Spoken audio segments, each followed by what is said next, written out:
मित्रांनो वेलकम. माझं नाव आहे पंकज नांदोकर आणि आजच्या सायन्स जीकेमध्ये आपल्याला अँटीबायोटिकबद्दल जाणून घ्यायचं आहे. आज आपण समजून घेऊ की अँटीबायोटिक आपण कशाला म्हणतो, अँटीबायोटिक हे कशासाठी वापरल्या जातात, अँटीबायोटिकचा शोध कोणी लावला, अँटीबायोटिकची डिस्कवरी कशी झाली, हे सगळं काही इंटरेस्टिंग आहे आणि आजच्या व्हिडिओमध्ये आपल्याला हे सगळं काही समजून घ्यायचं आहे. तर अँटीबायोटिक म्हणजे काय, तुमच्यापैकी ऐकलंय का कोणी हे शब्द?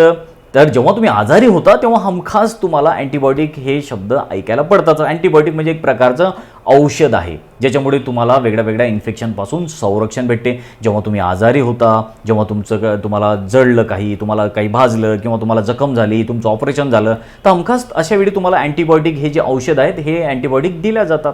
आणि हे अँटीबायोटिक जे आहेत हे टॅबलेट फॉर्ममध्ये असतात, कॅप्सूल फॉर्ममध्ये असतात आणि इंजेक्टेबल फॉर्ममध्ये असतात, इंजेक्शनच्या फॉर्ममध्ये असतात.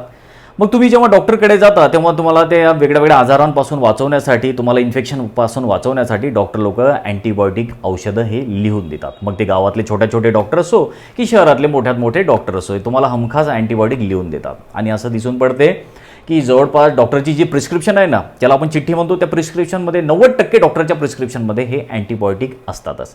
तसे हे जे अँटीबायोटिक आहे तुम्हाला वेगळ्या वेगळ्या आजारांपासून वाचवतात. अँटीबायोटिक शोधल्या गेलेले आहेत त्यामुळेच तर मग आपण जिवंत आहे. नाहीतर अँटीबायोटिक शोधल्या गेले नसते तर वेगळ्या वेगळ्या इन्फेक्शनपासून कितीतरी या पृथ्वीवरचे लोक मेले असते. अँटीबायोटिक नुसतं आपणच घेत नाही, तर अँटीबायोटिक हे जनावरांना पण दिल्या जातात. वेगळ्या वेगळे जे प्राणी आहेत त्यांना पण अँटीबायोटिक दिल्या जातात, त्यांचे पण यांच्यापासून जीव वाचतात.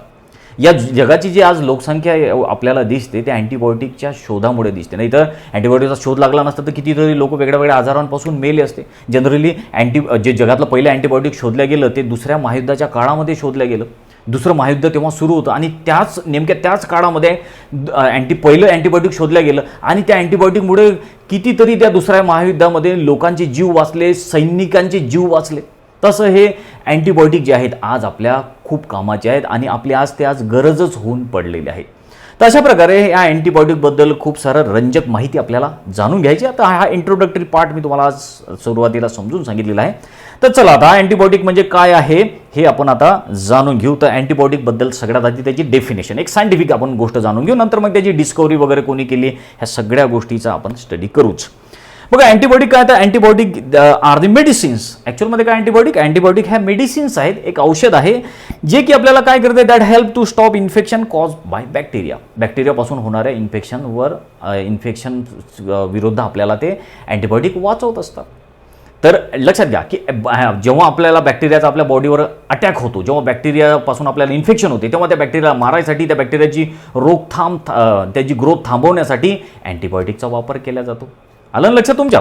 त्यानंतर मग आता हा अँटीबायोटिक शब्द तयार कसा झाला ते पण सांगितलेलं आहे आपल्याला. अँटीबायोटिक काय आहे, तर antibiotics means against life. Anti म्हणजे अगेन्स्ट, विरुद्ध, आणि बायोस म्हणजे लाईफ, सजीव, एखाद्या सजीवाच्या विरुद्ध. अशा प्रकारे हा शब्द तयार झालेला आहे, त्याला अँटीबायोटिक म्हणतात. मग कोणत्या सजीवाच्या विरुद्ध? तर बॅक्टेरियाच्या विरुद्ध. जे घातक जीवजंतू असतील त्याला मारायसाठीही अँटीबायोटिक वापरल्या जातात. लक्षात आलं तुमच्या? पुढे आपल्याला सांगितलेलं आहे most of the bacteria in our body are harmless, in fact they are useful. आता लक्षात घ्या की अँटीबायोटिक कशासाठी वापरल्या जातात? अँटीबायोटिक हे बॅक्टेरियाला मारायसाठी वापरल्या जातात. जेव्हा कारण तुम्हाला माहिती आहे वेगळ्या वेगळ्या बॅक्टेरियापासून आपल्याला वेगळे वेगळे आजार होतात.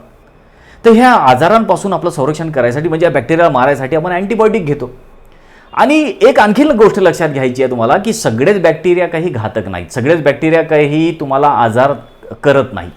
कितीतरी बॅक्टेरिया कामाचे आहेत, आपल्या मोजकेच असे बॅक्टेरिया आहेत की ज्याच्यापासून आपल्याला आजार होऊ शकतो, आपल्याला रोग होऊ शकतो. पण खूप सारे बॅक्टेरिया आपल्या कामाचे आहेत. आपण या बॅक्टेरियापासून एक दिवसही जगू शकत नाही, एवढे हे बॅक्टेरिया आपल्या कामाचे आहेत. खूप युजफुल बॅक्टेरिया काही. आज जे आपण दुधाचं दही खातो, आज जे दही खायला आपल्याला भेटते त्याच्या मागे बॅक्टेरिया आहेत. बॅक्टेरिया नसते तर आपल्याला दहीच खायला भेटलं नसतं. हे बॅक्टेरिया आपल्या शरीरामध्ये आहेत प्रेझेंट, आपल्या बॉडीवर प्रेझेंट आहे, आपल्या शरीराच्या आतमध्ये प्रेझेंट आहेत. कितीतरी युजफुल आपल्या शरीराच्या आतमध्ये बॅक्टेरिया आहेत.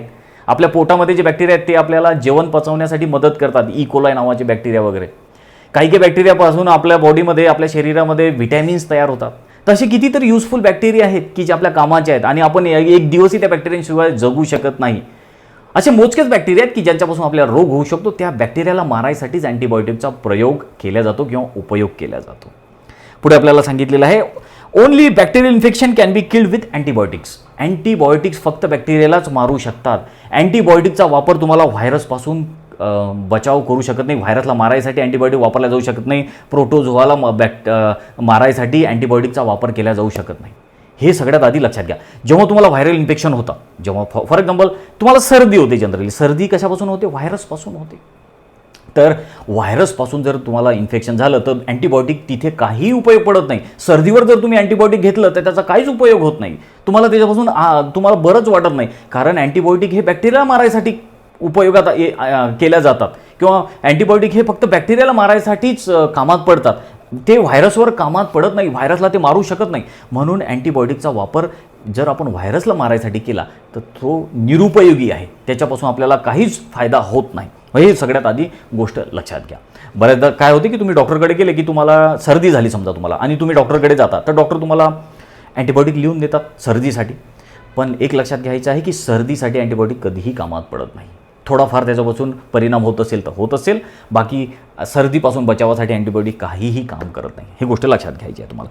आता कोणते कोणते इन्फेक्शनपासून तुम्हाला अँटीबायोटिक वाचवतात तर आपल्याला ते पण काही गोष्टी सांगितल्या, जसं इयर आहे, कानाचं इन्फेक्शन झालं, सायनसेसचं इन्फेक्शन झालं, त्याच्यापासून बचाव करायचा अँटीबायोटिक वापरतात. डेंटल इन्फेक्शन झालं, त्याचबरोबर स्किन इन्फेक्शन झालं, मेनिंजायटिस झाला, ब्रेनच्या आजूबाजूला इन्फेक्शन झालं, डायजेस्टिव्ह युरिनरी ट्रॅक इन्फेक्शन झालं, अशा काही इन्फेक्शन किंवा अशा वेगळ्या वेगळ्या इन्फेक्शनसाठी ज्या बॅक्टेरियाला मारायसाठी किंवा इन्फेक्शन रोखायसाठी अँटीबायोटिकचा वापर केला जातो. पुढे आपल्याला हे पण सांगितलं antibiotic not effective against virus. मी तुम्हाला सुरुवातीला सांगितलं अँटीबायोटिक फक्त बॅक्टेरियाला मारायसाठीच कामात पडतात, ते त्याच्यासाठीच बनलेले आहेत. अँटीबायोटिक कधीही व्हायरसेसला मारू शकत नाहीत, ही गोष्ट लक्षात घ्या. त्यानंतर मग आता पुढे आणखीन आपण समजून घेऊ की अँटीबायोटिकबद्दल. And some antibiotic work on many kind of bacteria, they are called broad spectrum antibiotic. आता जनरली हे थोडंसं जरा सायंटिफिक आहे. तुम्ही जेव्हा मेडिकल फील्डमध्ये पुढे जाल तेव्हा आणखीन याच्याबद्दल आणखीन जाणून तुम्हाला जास्त माहिती होणार आहे किंवा जास्त नॉलेज येणार आहे. तर ब्रॉड स्पेक्ट्रम अँटीबायोटिक काय असतात, की असे अँटीबायोटिक असतात हे की वेगळ्या वेगळ्या बॅक्टेरियाला ते मारू शकतात. वेगळ्या समजा वेगळ्या टाईपचे बॅक्टेरिया आहेत, बॅक्टेरिया तर खूप साऱ्या टाईपचे आहेत, तर वेगळ्या बॅक्टेरियाला जे अँटीबायोटिक मारू शकतात त्यांना ब्रॉड स्पेक्ट्रम अँटीबायोटिक असं म्हणतात. त्याच्या विरुद्ध आहे other target specific bacteria only, they are called narrow spectrum antibiotic. काही अँटीबायोटिक असे आहे की जे विशिष्ट बॅक्टेरियालाच मारतात, म्हणजे एक अँटीबायोटिक एकाच बॅक्टेरियाला मारू शकते. तर अशा अँटीबायोटिकला आपण नॅरो स्पेक्ट्रम अँटीबायोटिक म्हणतो किंवा स्पेसिफिक अँटीबायोटिक असं सुद्धा त्याला म्हटलं जातं. तर हा दोन मधला फरक लक्षात ठेवा तुम्ही, ब्रॉड स्पेक्ट्रम आणि नॅरो स्पेक्ट्रम. ब्रॉड स्पेक्ट्रम म्हणजे वेगळ्या प्रकारच्या बॅक्टेरियाला मारायसाठी जे अँटीबायोटिक कामात पडतात त्यांना आपण ब्रॉड स्पेक्ट्रम अँटीबायोटिक म्हणतो, आणि जे एकाच बॅक्टेरियाला मारायसाठी जर ते अँटीबायोटिक कामात पडत असले तर आपण त्याला नॅरो स्पेक्ट्रम किंवा मग त्याला स्पेसिफिक अँटीबायोटिक असं म्हणतो. पुढे या अँटीबायोटिकचे साईड इफेक्ट पण दिलेले आहेत. तर साईड इफेक्ट काय असतात, तर एक चांगलं अँटीबायोटिकचे साईड इफेक्ट काहीच नसतात. पण जनरली अँटीबायोटिक जर तुम्ही घेतले तर तुम्हाला चक्कर, मळमळ, उलट्या किंवा त्याचबरोबर पोटात बऱ्याचदा असे क्रॅम्प येतात, संडास पण लागू शकते. म्हणून अशा वेळी डॉक्टर काय करतात, हे सगळे साईड इफेक्ट टाळायसाठी तुम्हाला अँटॅसिडच्या टॅबलेट देतील, त्यासोबतच प्रीप्रोबायोटिकच्या टॅबलेट देतात, जेणेकरून मग तुम्हाला संडास वगैरे नाही लागली पाहिजे, म्हणून हे अँटीबायोटिकसोबत हमखास दिल्या जाते. त्यानंतर मग अँटीबायोटिक रेझिस्टन्स एक महत्त्वाचा आता टॉपिक आहे. अँटीबायोटिक रेझिस्टन्स म्हणजे काय बघा, अँटीबायोटिकचा एक ठरलेला डोस असतो, ठरलेल्या दिवसापर्यंतच तो घेता येतो. जेव्हा तुम्ही डॉक्टरकडे जाता, डॉक्टर तुम्हाला एक स्पेसिफिक अँटीबायोटिकचा डोस तुम्हाला देतो. तो मग 7 दिवसाचा 10 दिवसाचा असू शकतो. त्याच्यावर जास्त दिवस अँटीबायोटिक घेता येत नाही, आणि त्याच्यापेक्षा कमी पण घेतलेले वाईट आहे. जास्त पण घेतलेले वाईट आहे, कमी पण घेतलेले वाईट आहे. जर ठरलेल्या दिवसापेक्षा जास्त अँटीबायोटिक जर तुम्ही घेतले तर अँटीबायोटिक रेझिस्टन्स तयार होतो. बऱ्याचदा काय होते बघा, की कधी डॉक्टर तर अशा चुकी करत नाहीत, पण कधी डॉक्टरनी जर जास्त दिवसाचे मेडिसिन तुम्हाला देऊन टाकले अँटीबायोटिक, तर अँटीबायोटिकचा रेझिस्टन्स तुमच्या बॉडीमध्ये तयार होतो. अशी शक्यता कमी आहे. पण होते काय की आपल्या देशामध्ये बऱ्याचदा किंवा आपण पण स्वतः सेल्फ मेडिकेशन करतो, स्वतःहूनच औषध वेगळ्या आजारासाठी आपण घेतो. आज फार हुशार झालो आपण, गुगल करतो आणि औषध आणतो मार्केटमध्ये जाऊन किंवा एखाद्या औषधाच्या दुकानावर जाऊन आपण औषध आणतो स्वतःहूनच. जर हे असे औषधं आणले आपण फार्मसीला किंवा मग डॉक्टरला न विचारताच आपण जर असे अँटीबायोटिक जर घेतले तर त्याचा ठरलेला डोस असतो, ते जास्त पण घेता येत नाही, कमी पण घेता येत. डॉक्टरने 7 दिवसाचे घ्यायला सांगितले आणि तुम्ही 3च दिवस घेतले तर अशावेळी पण अँटीबायोटिक रेझिस्टन्स तयार होतो. मग अशावेळी हे अँटीबायोटिक त्या बॅक्टेरियाला मारू शकत नाही, त्या बॅक्टेरियावर ते काही काम करत नाहीत. समजलं ना, ते बॅक्टेरिया बरोबर ओळखून घेतात की हे अँटीबायोटिकच्या पासून ते स्वतःमध्ये बदल करून घेतात, म्हणजे ते एक रेझिस्टन्स तयार करतात. मग ते अँटीबायोटिक आपल्या त्या बॅक्टेरियाला, मग त्या विशिष्ट प्रकारच्या बॅक्टेरियावर उपयोगात पडत नाही. त्याला अँटीबायोटिक रेझिस्टन्स असं म्हणतात. म्हणून अँटीबायोटिकचा डोस हा ठरलेल्या प्रमाणेच घ्यायला पाहिजे. आणि स्वतःहून सेल्फ मेडिकेशन टाळलं पाहिजे. आपण स्वतःहून मार्केटमध्ये जाऊन किंवा दुकानावर जाऊन अँटीबायोटिक घेणं हे वाईट आहे. तर लक्षात घ्या की हे सगळं डॉक्टरच्या चिठ्ठीनं किंवा डॉक्टरच्या सल्ल्यानेच ह्या गोष्टी झाल्या पाहिजे. पुढे अजून महत्त्वाचं सांगितलेलं आहे की आतापर्यंत जगभरामध्ये 7,000पेक्षा जास्त अँटीबायोटिक सापडल्या गेलेले आहेत आणि प्रत्येक वर्षी जवळपास 300पर्यंत अँटीबायोटिक हे शोधल्या जात असतात. वेगवेगळे अँटीबायोटिक शोधल्या जात असतात. वेगवेगळ्या फार्मास्युटिकल कंपन्या ह्या अँटीबायोटिक शोधून काढतात. ठीक आहे. तर आता अँटीबायोटिकबद्दल खूप सारं आपण टेक्निकल जाणून घेतलेलं आहे. आता अँटीबायोटिकचा शोध कसा लागला हे पण जाणून घेऊ बाळांनो. तर तुम्हाला दिसते डिस्कवरी हा जो सायंटिस्ट दिसतो याचं नाव आहे अलेक्झांडर फ्लेमिंग. यांनीच जगातलं पहिलं अँटीबायोटिक शोधून काढलं आणि जगातलं पहिलं अँटीबायोटिक हे एका बुरशीपासून शोधलं गेलं, फंगसपासून शोधलं गेलं. आणि जगातलं पहिलं जे अँटीबायोटिक होतं ते होतं पेनिसिलिन. ठीक आहे. तर आता बघा डॉक्टर अलेक्झांडर फ्लेमिंग 1928मध्ये जगातलं पहिलं अँटीबायोटिक शोधलं गेलं आणि त्या अँटीबायोटिकचं नाव होतं पेनिसिलिन आणि ते एका बुरशीपासून शोधलं गेलं. त्याचं नाव आहे पेनिसिलियम नोटॅटम. कसं शोधलं गेलं त्याचा पण एक किस्सा तुम्हाला या स्लाईडमध्ये दिसतोच लिहिलेलं. मी तुम्हाला सांगतो.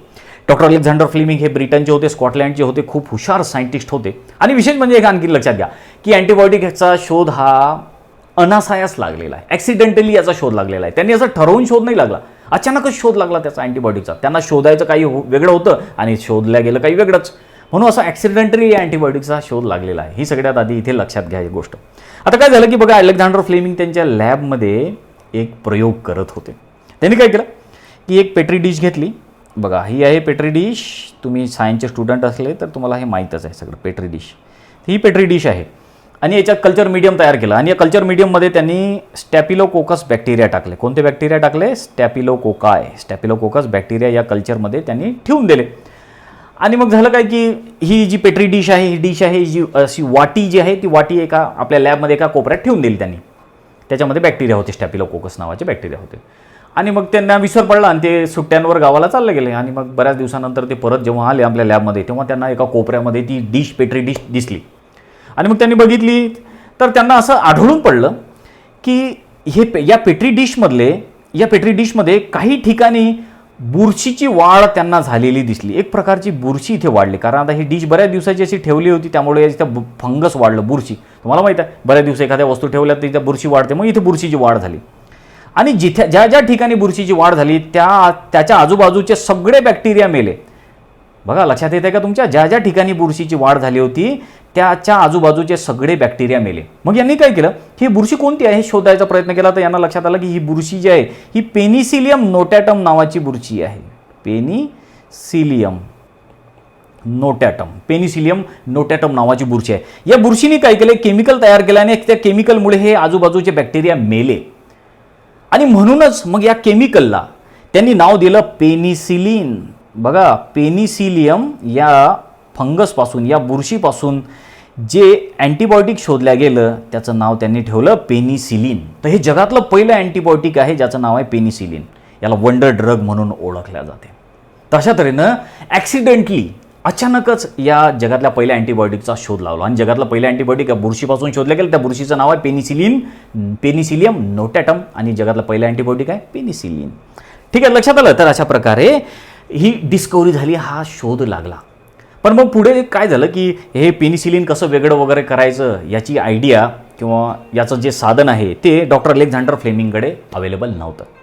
मग असेच काही 10-15 वर्षाचा काळ निघून गेला आणि मग 2 सायंटिस्ट आले.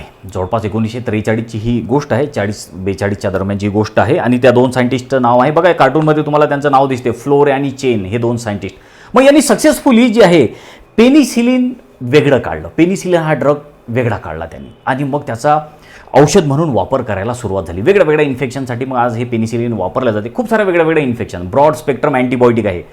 असं अँटीबायोटिक जे वेगळ्या इन्फेक्शनसाठी वापरलं जाईल, वेगळ्या बॅक्टेरियासाठी वापरलं जाईल, त्या अँटीबायोटिकला काय म्हणतो आपण? Broad spectrum. तर पेनिसिलिन पण त्यातलाच हा ड्रग आहे जो की सक्सेसफुली कोणी मग सेपरेट केला? फ्लोरे आणि चेन या 2 सायंटिस्टनी.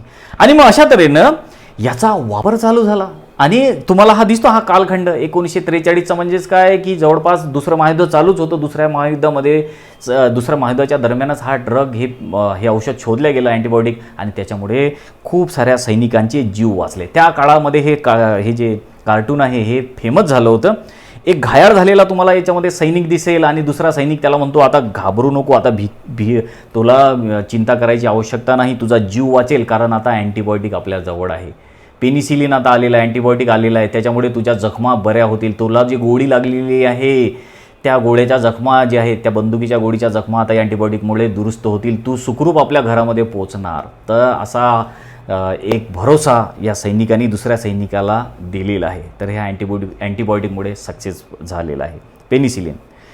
तर अशा प्रकारे या पहिल्या अँटीबायोटिकच्या सक्सेसमुळे जे 3 सायंटिस्ट आहेत तर त्यांना नोबेल प्राईज दिलं गेलं 1945 नोबेल प्राईज दिसते तुम्हाला. या तिघांचे पण नावं, सर अलेक्झांडर फ्लेमिंग, दुसरा आहे सर हॉवर्ड वॉल्टर फ्लोरे आणि तिसरा आहे अर्न्स्ट बोरिस चेन. त्या तिघांना पण अँटीबॉडीच्या डिस्कवरीसाठी नोबेल प्राईज 1945 दिला गेला. तशा प्रकारे बाळांनो ही होती एक इंटरेस्टिंग माहिती अँटीबायोटिकबद्दल. तर तुम्हाला सगळ्या अँटीबायोटिकबद्दल माहिती झालेली असेल की अँटीबायोटिक म्हणजे काय आहे, कशासाठी वापरतात, आणि इंटरेस्टिंग किस्सा म्हणजे याच्या डिस्कवरीबद्दल.